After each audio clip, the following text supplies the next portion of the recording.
사사기 14장 14절 말씀, 그리고 15장 15절에서 20절 말씀 있습니다.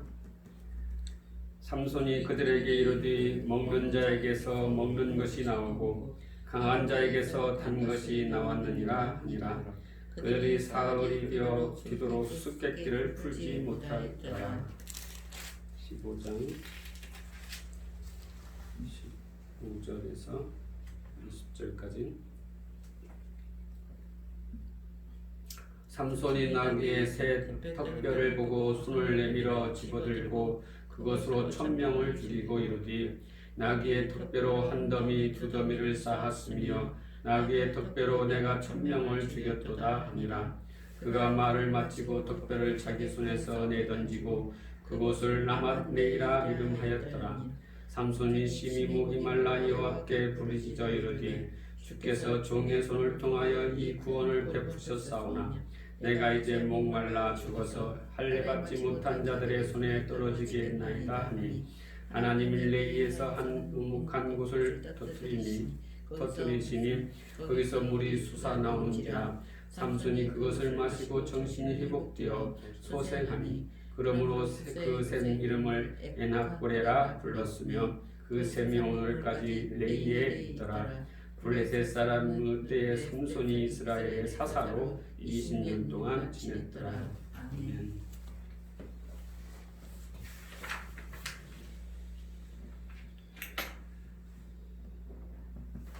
오늘은 삼손의 수수께끼라는 제목으로 같이 말씀을 나누고자 합니다. 우리가 그 전에 어렸을 때 교회에 나가면은 삼손과 데릴라라는 영화를 많이 봤을 것입니다. 그 삼손이 결국은 데릴라에 의해서 머리가 잘려가지고 힘을 못 쓰게 됐더니 그리고 결국은 잡혀서 그 큰 궁전 있는 데에서 그 기둥을 잡고 힘을 써서 기둥을 무너뜨리고 그 블레셋 그 성전을 무너뜨리면서 많은 사람을 죽이는 그런 광경들을 많이 보았을 것입니다. 그런 이 삼손의 이야기에서 우리는 알아야 되는 것이 있습니다. 삼손은 자기 자신의 이름을 위해서 살아가는 이 세상의 힘의 상징인 바벨론의 모습을 보이고 있습니다. 또한 동시에 자신의 이름을 버리고 구원자, 즉 예수라는 이름으로 이 세상에 오신 예수님의 모습을 동시에 가지고 있는 사람입니다. 왜 삼손에게서 이 두 모습을 볼 수 있는 것일까요? 바벨론의 모습은 삼손이 블레셋 여자와 결혼을 하겠다고 부모의 만류에도 이를 뿌리치고 딥나로 내려간 것은 신과 쾌락을 추구하는 이 세상 이 바벨론의 모습입니다. 그러나 자신의 유익과 쾌락을 위해서가 아닌 하나님의 뜻을 이루시기 위해서 잉태하지 못하는 여자, 더러운 여자, 부정한 여자로 취급받던 이방 여자와 혼인을 함으로 하나님의 백성을 출산해내는 예수의 모습을 담고 있는 것입니다. 창조주 하나님이 어떻게 피조물을 구원하기 위해서 타락한 피조물과 결혼을 할 수 있겠습니까?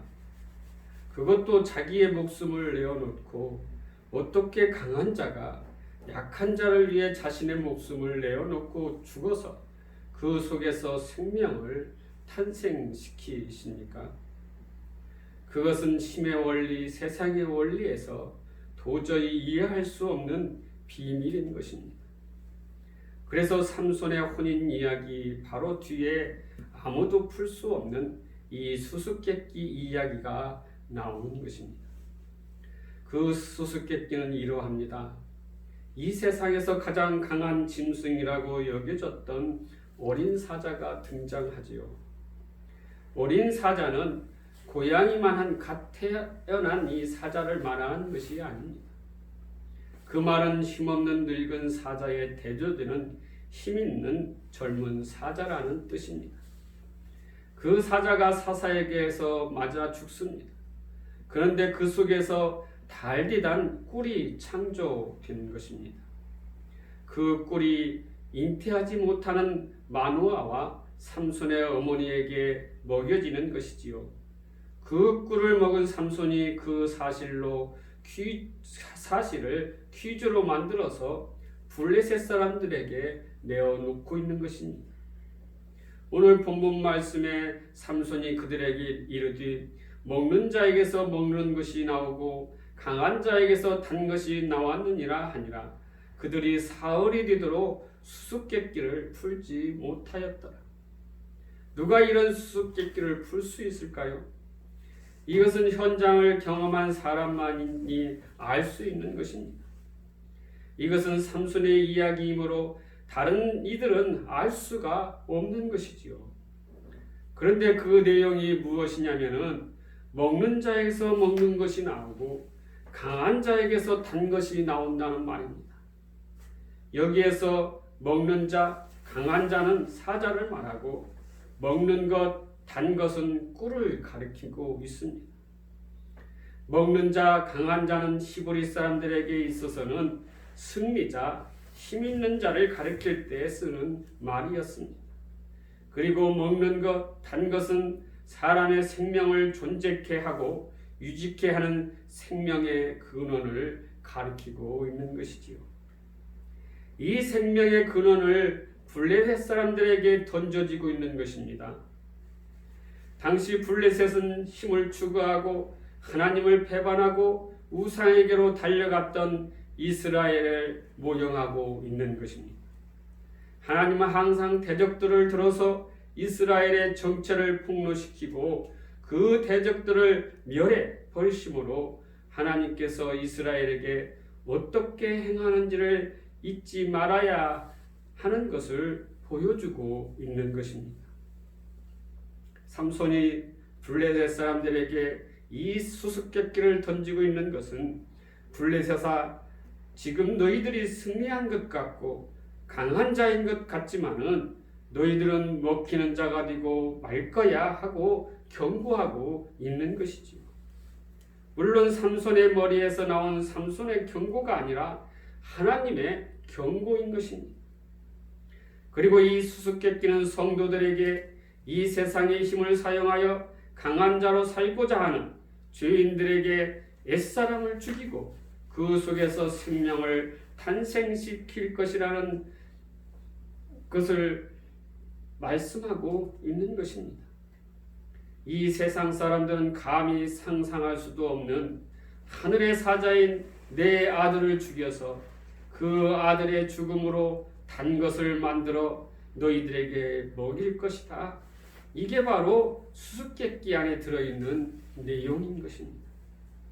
그렇다면 삼손이 그 모든 내용을 다 알고 사자를 죽이고 꿀을 퍼먹고 수수께끼를 내고 한 것이 아니라 삼손은 자신의 나실인 신분을 까맣게 잊고 사자를 죽이고 시체를 만지고 그 속에서 꿀까지 퍼먹는 세상의 바벨론으로 살고 있었던 것입니다.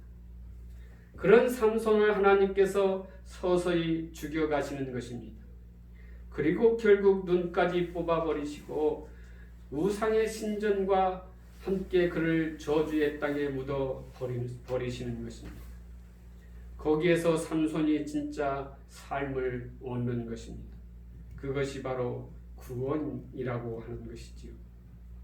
하지만 여자의 꾀로 삼손의 수수께끼의 답이 블레셋에게로 넘어갑니다. 그런데 그 일로 블레셋이 더욱 큰 공경을 처하게 되지요. 사사기 14장 17절에서 19절에 7일 동안 그들이 잔치할 때 그의 아내가 그 앞에서 울며 그에게 강요함으로 7째 날에는 그가 그의 아내에게 수수께끼를 알려주매 그의 아내가 그것을 자기 백성들에게 알려주었더라.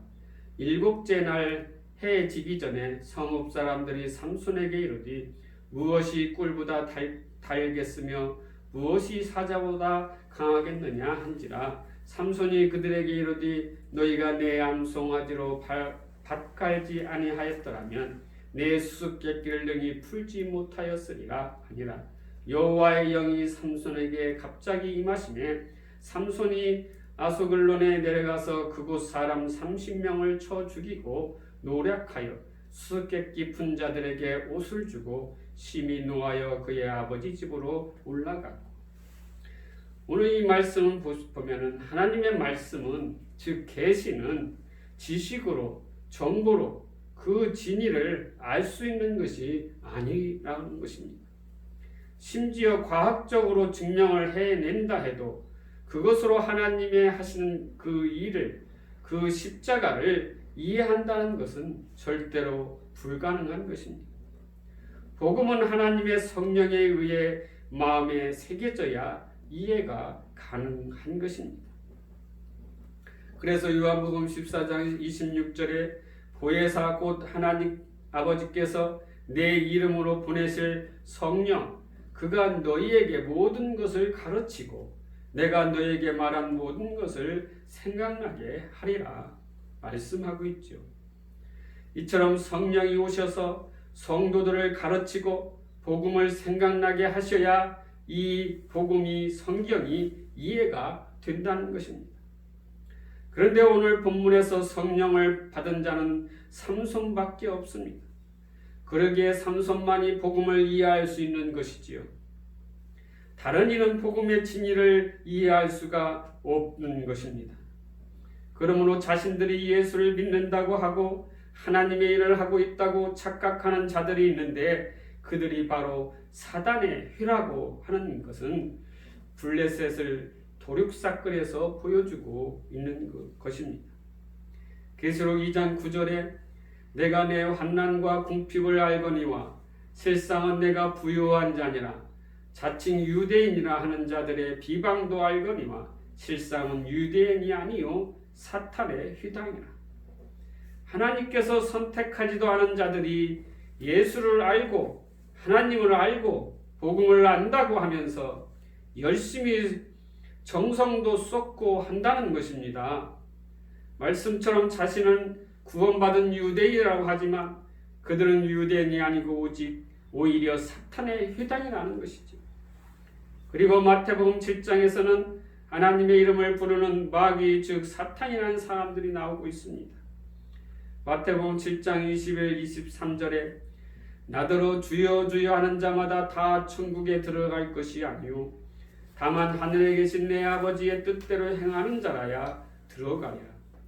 그날에 많은 사람이 나더러 이르되 주여 주여 우리가 주의 이름으로 선지자 노릇하며 주의 이름으로 귀신을 쫓아내며 주의 이름으로 많은 권능을 행하지 아니하였나이까 하리니 그때 내가 그들에게 밝히 말하되 내가 너희를 도무지 알지 못하니 불법을 행하는 자들아 내게서 떠나가라 하니. 말씀을 보시면은 주님의 이름을 간절히 부르던 사람들이 나옵니다. 그들이 심판대 앞에서 자기들의 열심을 내세우며 하나님의 판결에 불만을 터뜨립니다. 자신들은 열심히 잘 살았다는 것이지요. 그런데 하나님은 그들을 지옥으로 쫓아버리십니다. 그리고 뒤에 나오는 구절에서 하나님의 말씀을 듣고 행하는 자는 구원을 받고 하나님의 말씀을 듣고 행하지 않는 자는 유기된다라는 것이지요. 그러니까 하나님의 말씀을 올바른 이해와 올바른 행함을 해야 한다는 것입니다. 본문에서 삼손의 수수께끼를 어설프게 풀어낸 블레셋이 그 일로 오히려 크게 도륙을 당한 것이 바로 이러한 비밀인 계시의 현실을 보여주고 있는 것입니다. 그 일로 삼손이 크게 화를 내고 돌아가 버리고 그 자인이 삼손의 아내를 다른 동무에게 주는 일이 일어나며 그 일로 인해 삼손이 또 대노하여 여우 300마리를 붙잡아 꼬리에 불을 붙여서 블레셋의 포도밭과 포도원과 올리브 농원을 다 불태워버립니다. 그랬더니 블레셋 사람들이 삼손의 장인과 삼손의 여자를 불태워 죽여버립니다. 삼손이나 블레셋이나 똑같습니다. 자신들을 위해, 자기의 유익을 위해 다른 사람들을 죽이는 모습입니다.